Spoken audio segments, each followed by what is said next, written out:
Hallelujah, praise the Lord everyone. आज मैं परमेश्वर की प्रेजेंस में आप सबका स्वागत करती हूँ।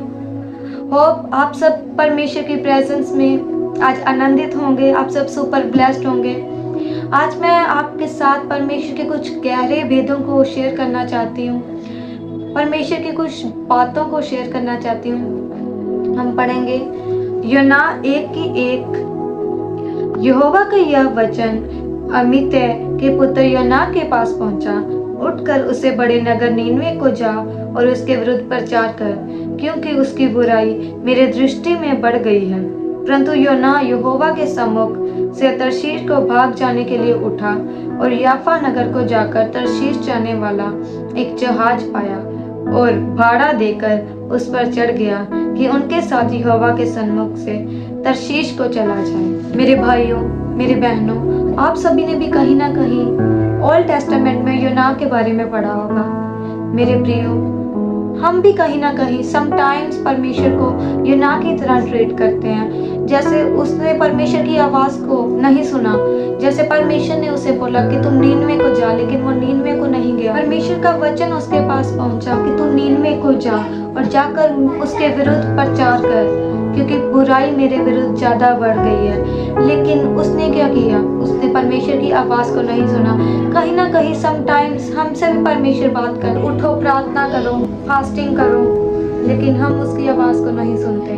हम भी यूना नबी की तरह कहीं ना कहीं उसे निग्लेक्ट करते थे, इग्नोर करते थे। परमेश्वर हमें गाइड करता है कि हमें ऐसे चलना है, लेकिन हम उस वॉइस को इग्नोर कर देते हैं। उसके वर्ड्स को सुन तो लिया कि हाँ, उसने कहा अभी प्रार्थना कर, राइट नाउ, बट वो जो राइट नाउ है ना, हम उसे ऐसे ही जाने देते हैं कि हम उसे अपने हिसाब से जीना चाहते हैं। हम परमेश्वर की आवाज को नहीं सुनते। फिर हम सोचते हैं कि मॉर्निंग हम प्रार्थना को करेंगे। इसी तरह हम यूना की तरह परमेश्वर को कहीं ना कहीं ट्रीट करते हैं। जैसे उससे परमेश्वर ने बोला कि जा नीनवे को जा, लेकिन वो नीनवे को नहीं गया, तर्शीश को चला गया।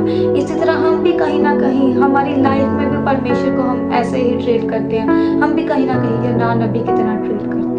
उसने सुना कि परमेश्वर ने उसे जाने के लिए बोला है, लेकिन वो निकला तो जरूर, लेकिन वो नीनवे की जगह परमेश्वर के सम्मुख होकर वो तर्शीश को चला गया। इसी तरह हम भी कई बार अपनी लाइफ में परमेश्वर को इग्नोर कर देते हैं, परमेश्वर की बातों को इग्नोर कर देते हैं, अपने हिसाब से जीना चाहते हैं। ऐसे ही हर एक बात परमेश्वर हमें गाइड करता है, हमारे कानों में डालता है, लेकिन हम उस बातों को अपने हिसाब से जीना चाहते हैं। हमें जैसा अच्छा लगता है हम वैसे अपनी जिंदगी में उसे अप्लाई करते हैं। परमेश्वर हमें बताता है कि हमें लोगों को कैसे ट्रीट करना है। परमेश्वर हमें ये भी बताता है कि हमें लोगों को प्रेम से ट्रीट करना है, लेकिन हम क्या करते हैं? हम लोगों को बुराई दे देते हैं। परमेश्वर का वचन बताता है कि तू लोगों से प्यार कर, तू लोगों के लिए प्रार्थना कर, लेकिन हम उन लोगों को बुराई दे देते हैं।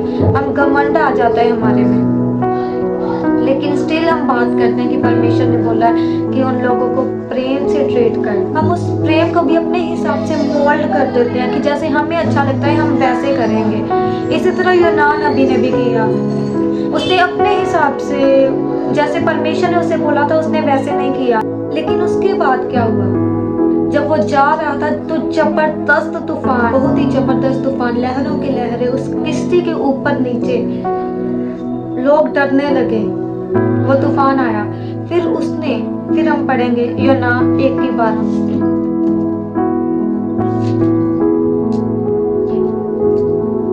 उसने उनसे कहा, मुझे उठाकर समुद्र में फेंक दो, तब समुद्र शांत पड़ जाएगा, क्योंकि मैं जानता हूँ कि यह भारी आंधी तुम्हारे ऊपर मेरे ही कारण पड़ी है। तो इस वचन में उसने क्या किया? उसने उसे एक्सेप्ट किया है।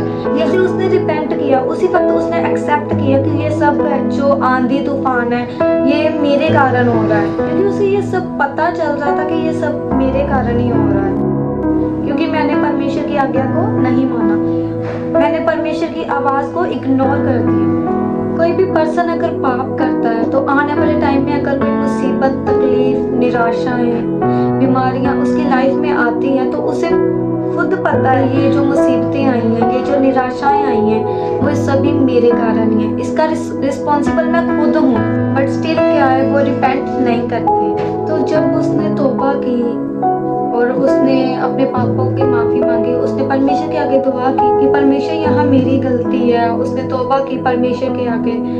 तो उसके बाद जब उसे फेंका गया समुद्र में तो स्टिल परमेश्वर ने उसे बचाया, उसे हाथ देकर बचा के रखा और उसे माफ किया। इसी तरह हम भी अगर परमेश्वर के आगे अपने पापों की माफी मांगे, हम तौबा करें तो हम भी बचाए जा सकते हैं। लेकिन हम क्या करते हैं, हम भूल जाते हैं। हम पाप करके ऐसे शो करते हैं लोगों के जैसे हमारे जितना कोई आत्मिक नहीं है। मैं बहुत ज्यादा धर्मी हूँ, मेरे जितना कोई भी आदमी, ऐसे शो करते हैं और हम भूल जाते हैं। हमें रिपेंट करना नहीं आता कि परमेश्वर हमें माफ करो, परमेश्वर यहाँ मेरी गलती है। परमेश्वर लोगों में घमंड भरा हुआ है, एक दूसरे की बुराई करते हैं, दूसरे को माफ करना सीखो। हालेलुया।